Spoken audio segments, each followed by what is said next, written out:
Hello everyone, welcome to my UPSC.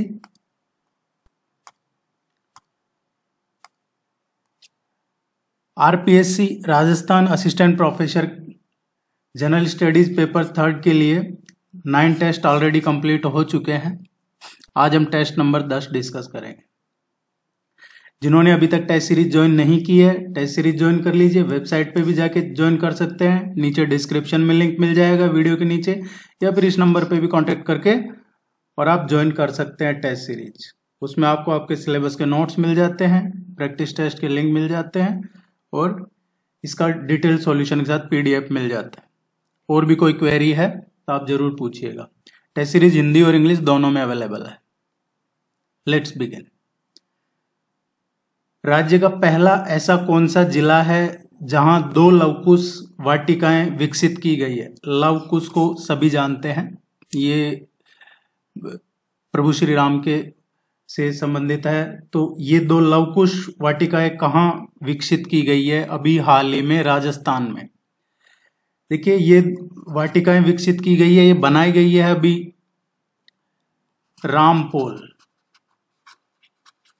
Rampol में बनाई गई है। और रामपोल कहाँ पे है? उदयपुर डिस्ट्रिक्ट में।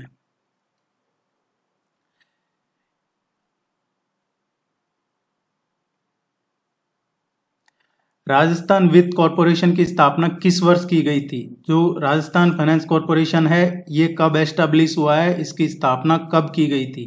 राजस्थान वित्त कॉरपोरेशन की स्थापना ये 1955 में की गई थी।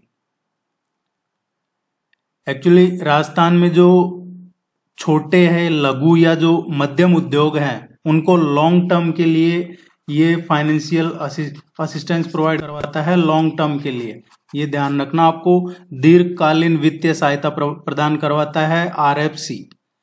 किसको? जो MSME है।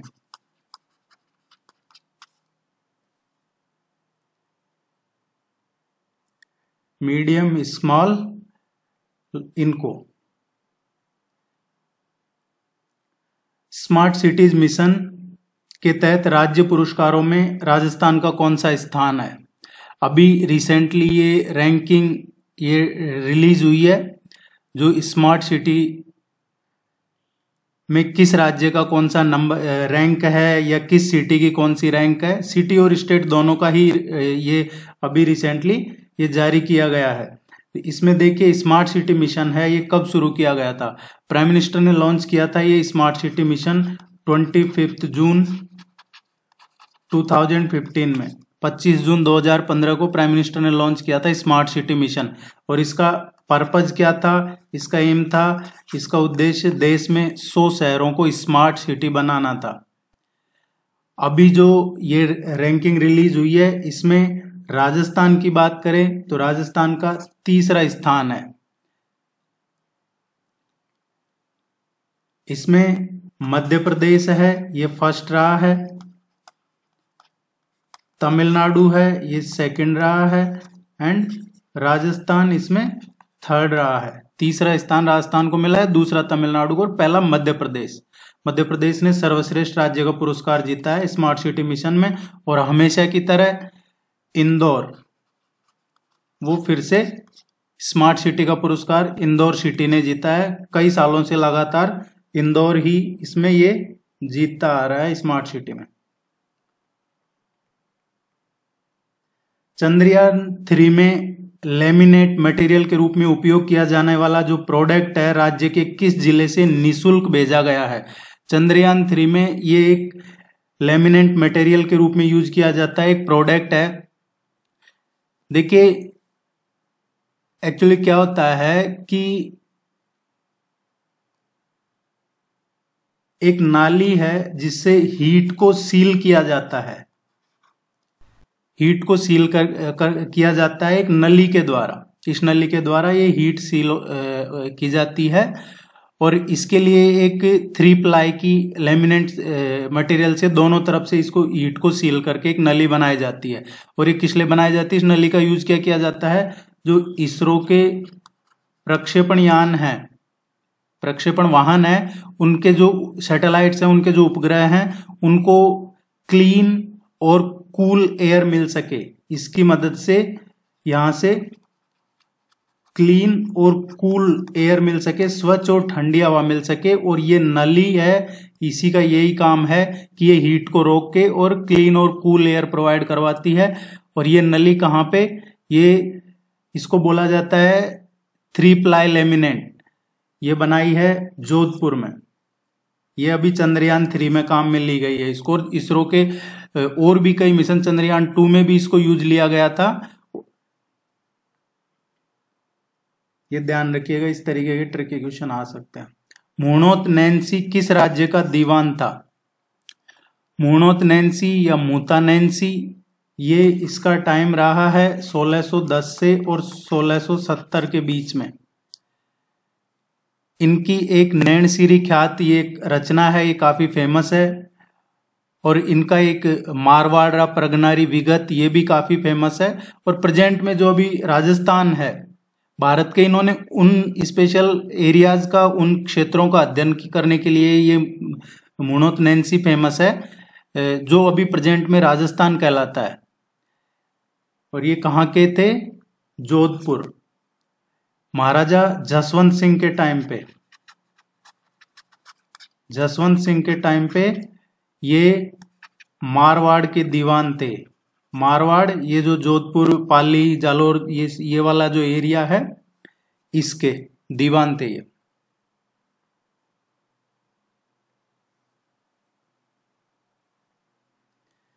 निम्नलिखित में से किस लोक देवी को थार की वैष्णो देवी कहा जाता है? थार की वैष्णो देवी किस देवी को कहा जाता है? देखिए, इनको कई बार ये क्वेश्चन पूछ लिया जाता है। सैनिकों की देवी, सैनिकों की देवी के नाम से भी ये क्वेश्चन पूछा जा चुका है। और ये पाकिस्तान बॉर्डर के नजदीक है, जैसलमेर में है, तनोट माता।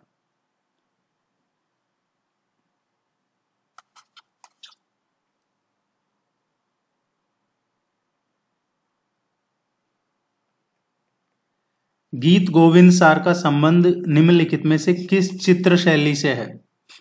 गीत गोविंद सार क्या है? गीत गोविंद सार, ये गीत गोविंद सार या गीत गोविंद, गोविंद का गीत, ये 12वीं सेंचुरी के हैं, 12वीं शताब्दी के। ये एक कवि थे, जयदेव, जयदेव थे।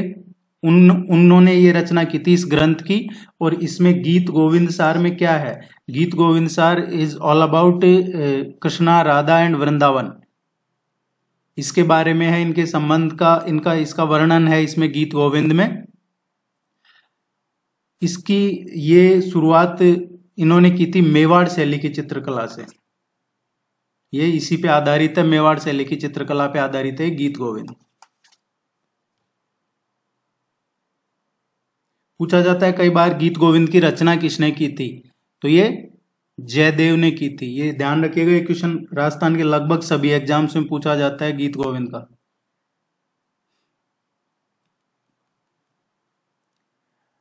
राजस्थान मृत शरीर का सम्मान विधेयक 2023 के संबंध में कौन सा तथ्य सही नहीं है? गलत कौन सा है, ये पूछा गया है क्वेश्चन में कि इनमें से कौन सा स्टेटमेंट इनकरेक्ट है।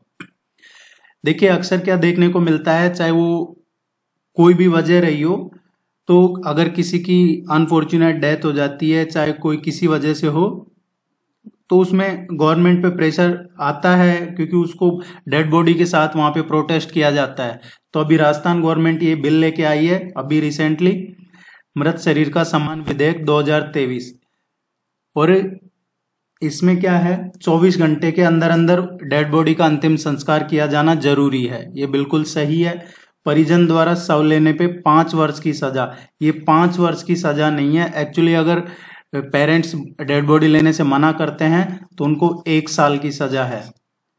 और अगर वो डेड बॉडी को सामने रख के और प्रोटेस्ट करते हैं, धरना प्रदर्शन करते हैं, तो 2 साल की सजा प्लस उसमें कुछ जुर्माना और है। तो ये ध्यान रखिएगा, ये काफी इसका विरोध भी हुआ है, चर्चा में भी है। ये गलत है, बी ऑप्शन गलत है इसमें। इसमें ये भी दिया है, परिजन द्वारा अंतिम संस्कार नहीं करने पर लोक प्राधिकारी अंतिम संस्कार करा सकेगा।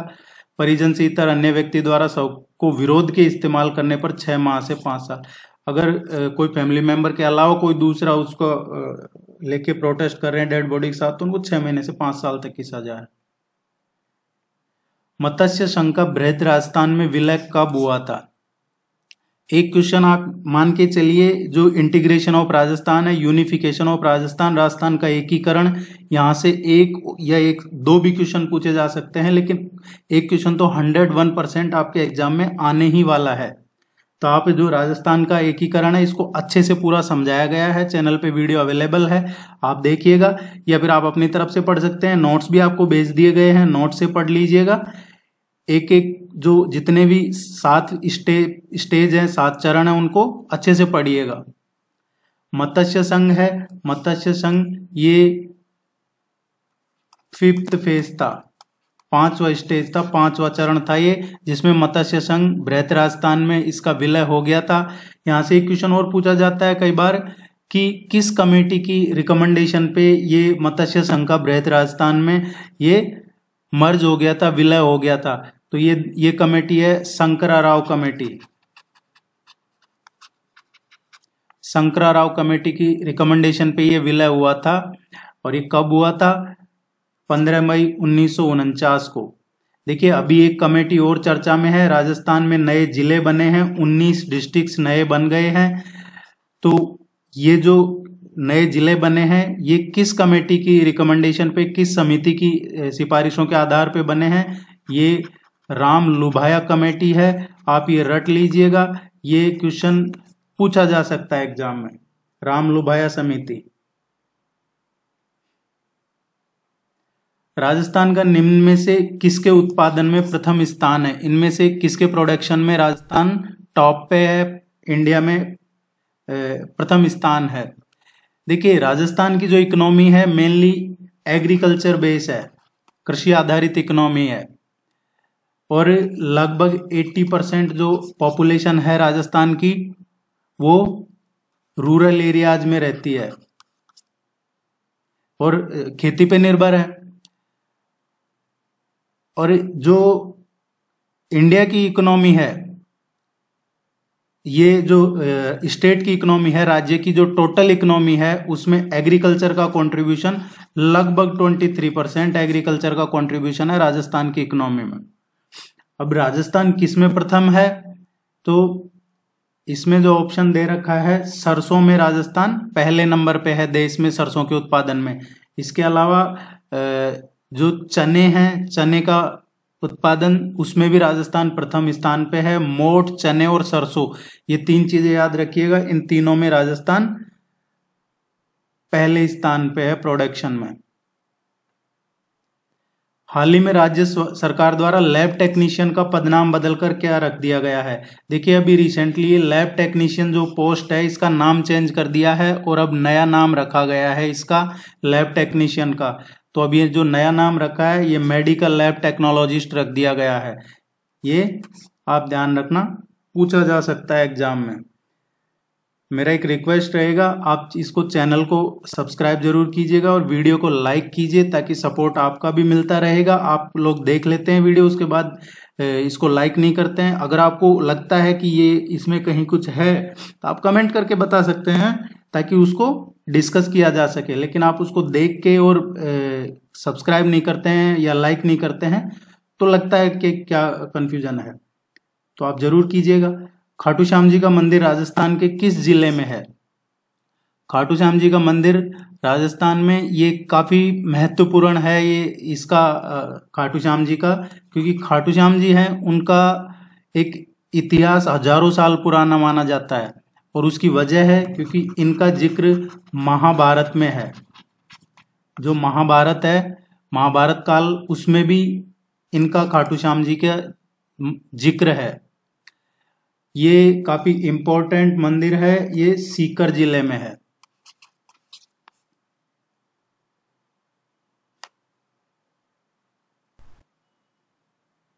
देखिए, अब सीकर का जिक्र हुआ है तो सीकर खुद एक संभाग बन गया है। पहले सीकर जयपुर डिवीजन में आता था, अब सीकर खुद अपने आप में डिवीजन हो गया है, संभाग बन गया है। राजस्थान में पहले 7 डिवीजन थे, अब 10 संभाग हो गए हैं। राजा सवाई जयसिंह सेकंड ने जंतर मंतर निम्नलिखित में से किस शहर में नहीं बनवाया?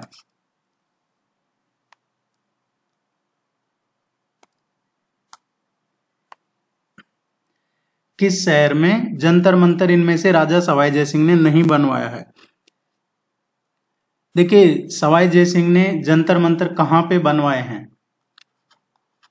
जयपुर,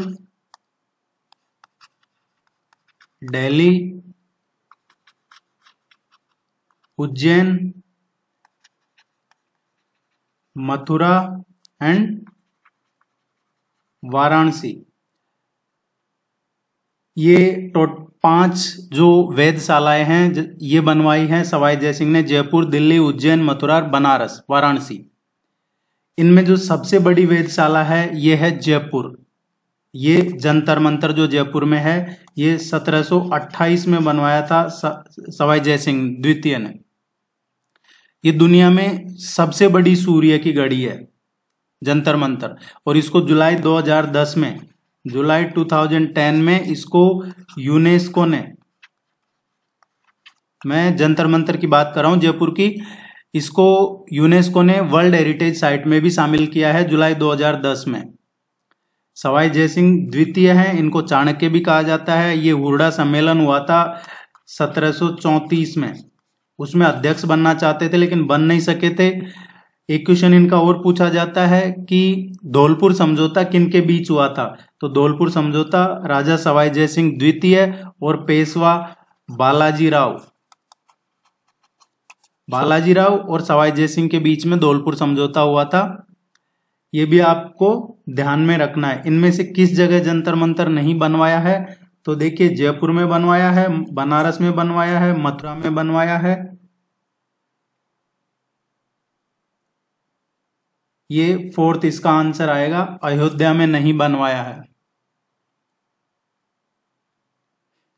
रणकपुर का प्रसिद्ध जैन मंदिर किस जिले में स्थित है?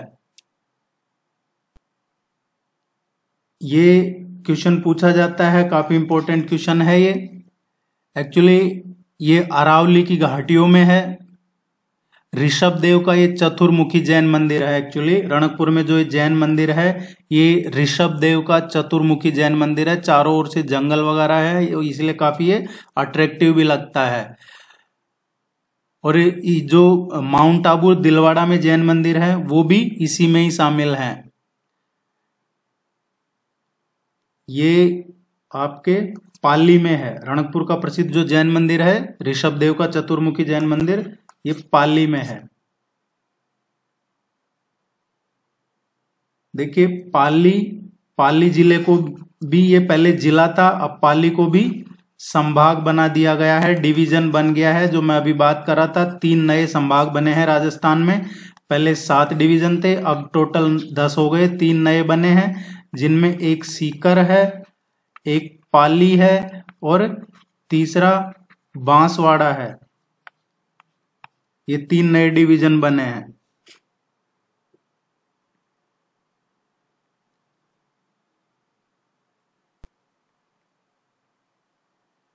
राष्ट्रीय बीजीय मसाला अनुसंधान केंद्र कहाँ स्थित है?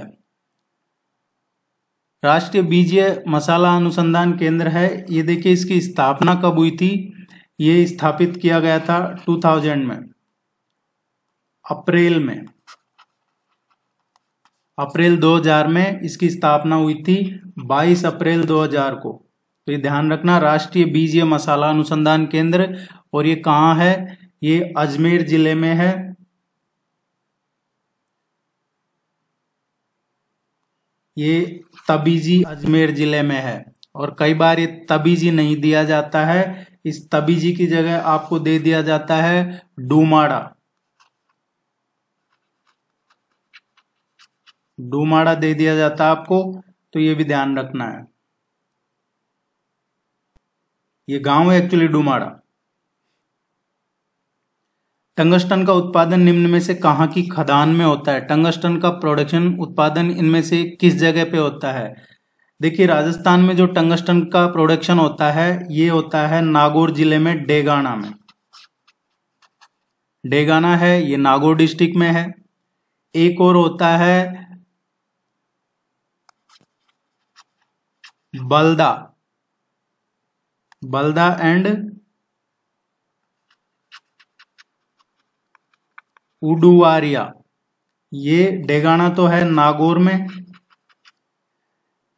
और ये जो बल्दा और उडुवारिया है ये सिरोही जिले में है।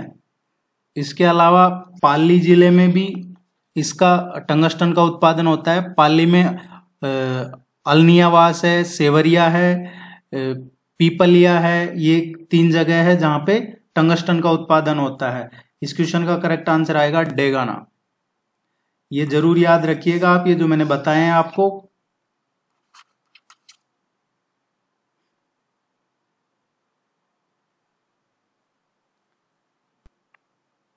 निम्नलिखित में से कौन सा यंत्र राजस्थान के 13 ताली नृत्य में काम नहीं आता है? जो 13 ताली डांस फॉर्म है उसमें कौन सा यंत्र काम में नहीं आता है?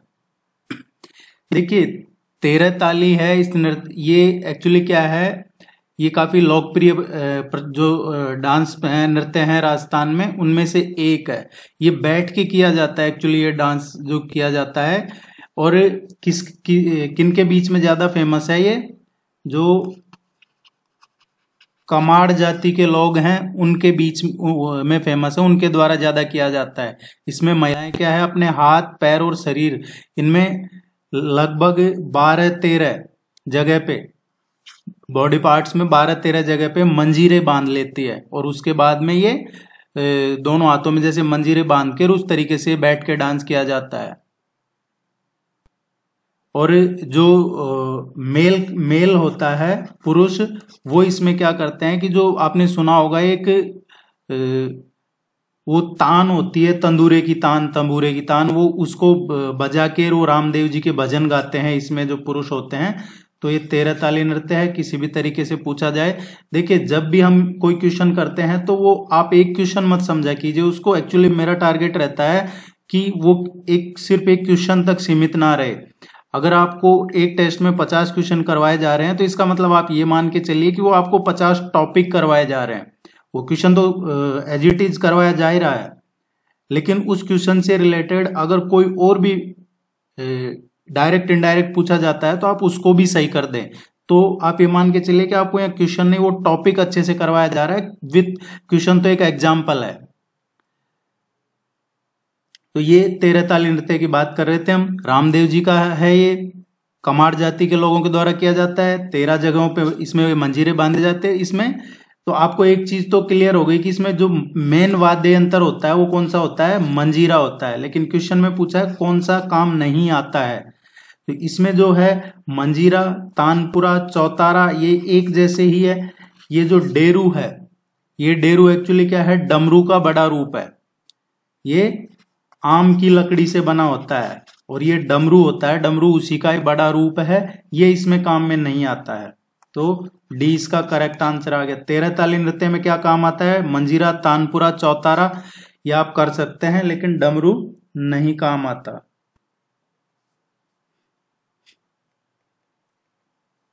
राज्य की सांस्कृतिक गतिविधियों का हृदय स्थल कौन सा है जिसे मल्टी कल्चरल सेंटर के रूप में विकसित किया जाएगा? अभी रिसेंटली गवर्नमेंट ने ये अनाउंस किया है कि इसको मल्टी कल्चरल सेंटर के रूप में डेवलप किया जाएगा। और इसको एक तरीके से देखा जाए तो जो कल्चरल एक्टिविटी है उनका हार्ट भी कहा जाता है राजस्थान में। इसका आपने कई बार न्यूज़पेपर वगैरह में पढ़ा होगा, इसका जिक्र होता रहता है बहुत सारे यहाँ पे, चाहे वो लिटरेचर फेस्टिवल हो या कोई और आर्ट कल्चर से जुड़े हुए फेस्टिवल हो, यहाँ पे होते हैं। जो कथक है, कथक का एक तरीके से सेंटर है ये है रविंद्र मंच जयपुर।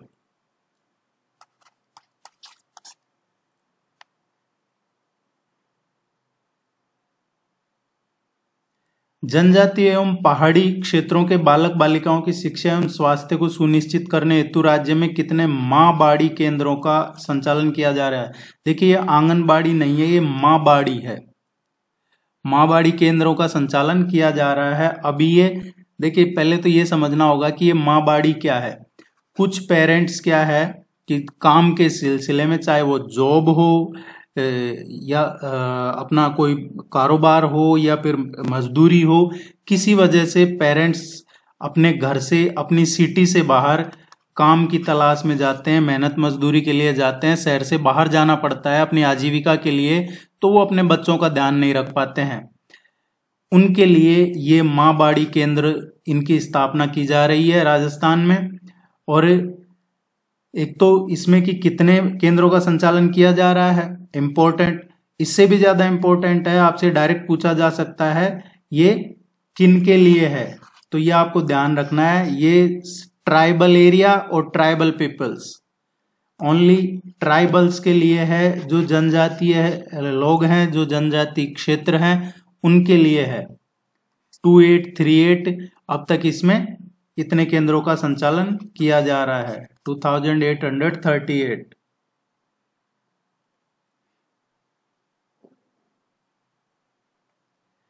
पंजाब सरकार ने रंगला पंजाब पर्यटन शिखर सम्मेलन का अभी हाल ही में शो राजस्थान में कहाँ आयोजित किया है। देखिए पहले अब ये पंजाब गवर्नमेंट क्या कर रही है, पहले तो ये न्यूज़पेपर के फ्रंट पेज पे बड़ी सी फोटो लगाते थे, इतनी वैकेंसी, इतना ये करके हर न्यूज़पेपर के फ्रंट पेज पे पंजाब के जो चीफ मिनिस्टर उनका फोटो आता था अरविंद केजरीवाल के साथ। अभी ये इन्होंने ये शुरू किया है रोड शो, रंगला पंजाब नाम से रोड शो शुरू किया है। और इसका पहला जो ये शो शुरू किया है ये कहाँ किया है, जयपुर में किया है। अब ये आगे मुंबई, हैदराबाद, दिल्ली और भी कई जगह करेंगे। ये 13 सितंबर तक चलेगा इनका ये इस तरीके का जो कार्यक्रम है ये कर रहे हैं पंजाब की संस्कृति और विरासत को आगे बढ़ाने के लिए। अब ये इसके पीछे क्या लॉजिक है ये लोग जाने, लेकिन पंजाब की संस्कृति इनको बढ़ाने के लिए तो पंजाब में भी इनको कार्यक्रम करने चाहिए। G20 हुआ था अभी पंजाब में, तो वहां पे इनको ज्यादा पार्टिसिपेट करना चाहिए था। जितना ये अभी रोड शो इधर किया है उससे ज्यादा कैपेसिटी में इनको पंजाब में G20 में अपना पंजाब का कल्चर वगैरह दिखाना चाहिए था। और भी कई मौके मिलते हैं पर ये कर रहे हैं तो ठीक है, हो सकता है प्रमोशन का हो, इनका जो टूरिज्म है उसको प्रमोशन का हो। लेकिन इसमें ये कहा जा रहा है कि पंजाब की जो विरासत है उसको, रीति रिवाज को बढ़ावा देने के लिए किया जा रहा है।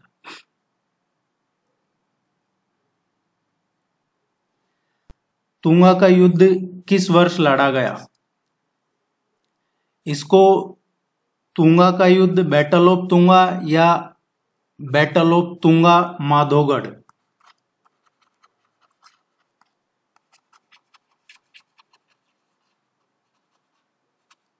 बैटल ऑफ तुंगा या बैटल ऑफ तुंगा माधोगढ़ के नाम से भी पूछा जाता है ये। और ये किसके बीच में लड़ा गया था, कब लड़ा गया था? ये लड़ा गया था बिटवीन मराठा, जो मराठा थे उनके थे महादजी सिंधिया, और दूसरे थे जयपुर के महाराजा सवाई प्रताप सिंह, सवाई प्रताप सिंह। तो ये ध्यान रखना आपको, बैटल ऑफ तुंगा, तुंगा का युद्ध, तुंगा माधोगढ़ का युद्ध किन के बीच हुआ था? जयपुर के महाराजा सवाई प्रताप सिंह और मराठा के बीच, मराठों के बीच। मराठों की तरफ से कौन थे? महादजी सिंधिया थे। और ये कब हुआ था?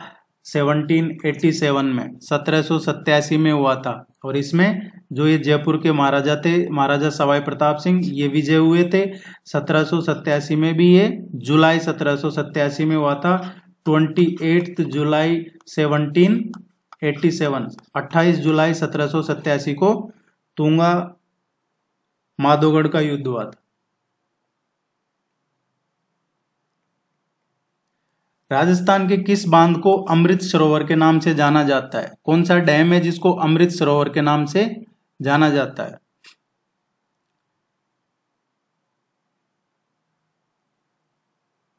देखिए ये जो अमृत सरोवर डैम है ये वेस्टर्न राजस्थान का, पश्चिमी राजस्थान का सबसे बड़ा बांध है। और अरावली रेंज जो है इस बांध से ईस्टर्न बॉर्डर भी बनाती है। ये है जो आपको ध्यान रखना है। और इसमें ये जो इसका एरिया है यहाँ पे लूणी रिवर डोमिनेट करती है। लूणी रिवर का पानी है वो उसका है इसमें जो डैम है उसमें। और लूणी रिवर का ध्यान रखना आपको। एक तो अमृत सरोवर जवाई बांध है, ये सुमेरपुर में है। एक्चुअली सुमेरपुर में बना हुआ है ये जवाई बांध, जवाई नदी पे ही बना हुआ है सुमेरपुर में। सुमेरपुर पाली जिले में आता है। लूनी रिवर की है तो लूनी की आपसे सहायक नदियां जो ट्रिब्यूटरीज हैं वो भी जरूर पढ़िएगा। लूनी की सहायक नदियां कौन सी है, 4 इंपॉर्टेंट ट्रिब्यूटरीज हैं, ये जरूर पढ़ लीजिएगा। लूनी रिवर की 4 इंपॉर्टेंट ट्रिब्यूटरी कौन सी है, एक तो है सुकड़ी है, दूसरी इसकी लीलरी है, बांदी है एंड जवाई। सुकड़ी, लीलरी, बांदी और जवाई, ये 4 लूनी की सहायक नदियां हैं।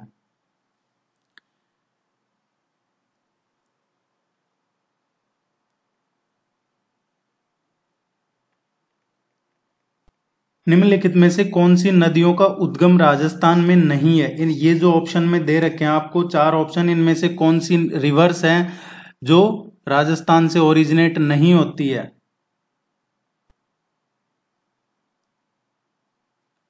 देखिए, काली सिंध रिवर है। काली सिंध रिवर कहां से ओरिजिन होता है, इसका उद्गम कहां से है काली सिंध का, ये मध्य प्रदेश से काली सिंध रिवर ओरिजिनेट होती है। मध्य प्रदेश में देवास जिला है, देवास जिले में बागली गांव है, वहां से ये रिवर ओरिजिनेट होती है।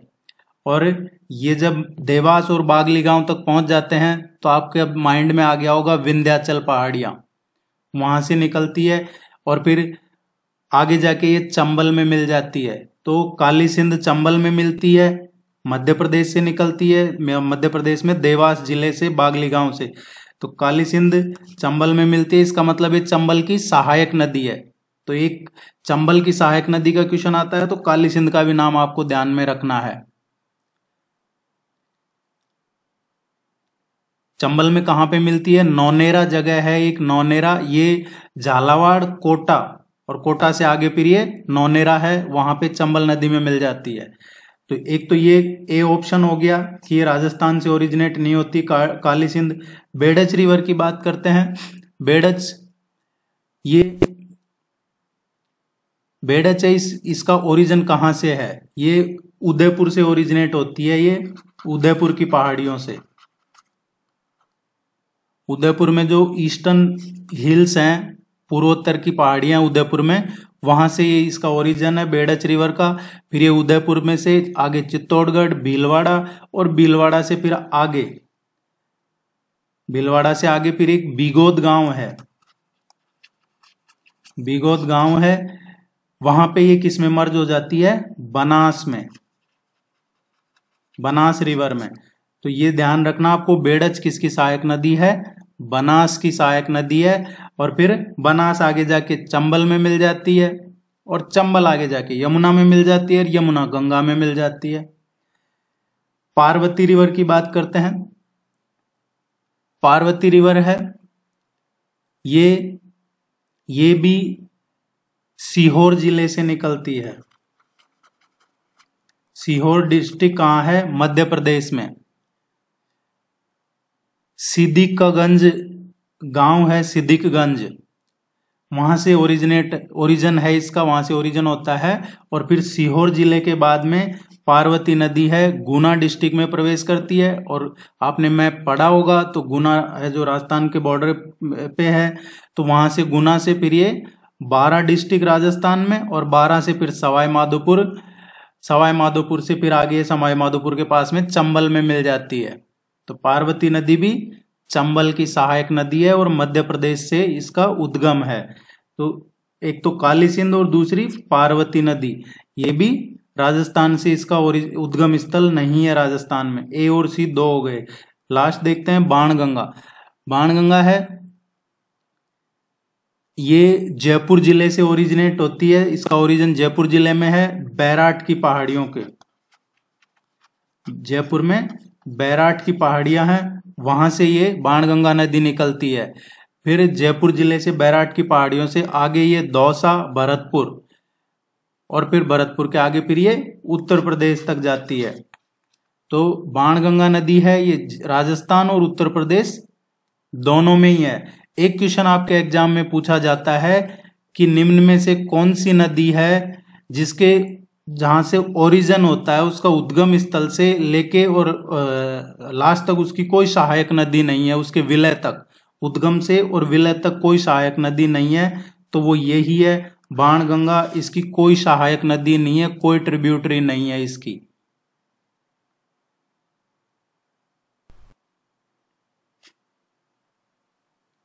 सो क्वेश्चन के अकॉर्डिंग ए और सी इसका करेक्ट आंसर है।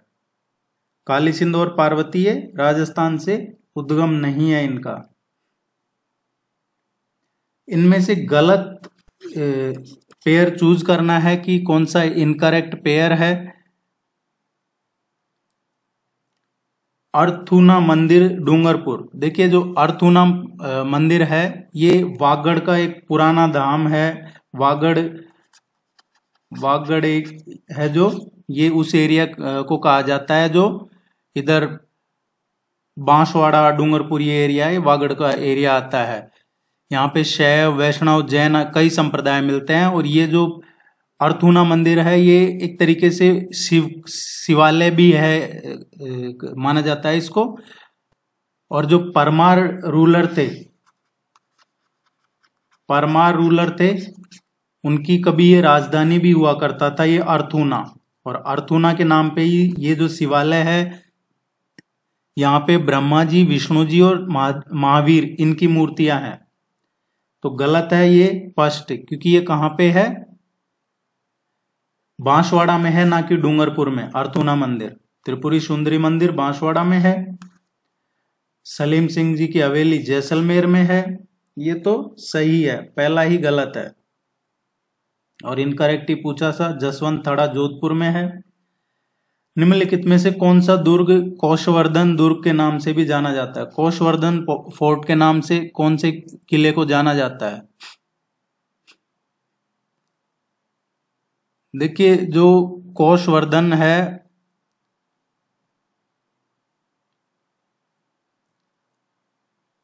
तवनगढ़ फोर्ट है, तवनगढ़ या तिमणगढ़, ये करौली जिले में है, करौली जिले में है। और इसको 1100 ईस्वी में बनाया, जो बाद में आपको पता है ये वो दौर था जब मोहम्मद गौरी, गजनवी ये जो आक्रांता थे, इन्होंने लगभग सभी मंदिरों पे अटैक किए, सभी फोर्ट पे अटैक किया था, कब्जा किया था, लूटपाट की थी इन्होंने। तो 11वीं शताब्दी में इसको बनवाया, फिर नष्ट कर दिया गया, फिर 1244 में फिर बनवाया था। इसके बीच में इसको मोहम्मद गौरी ने इस पे कब्जा कर लिया था 1196 और 1244 के बीच में।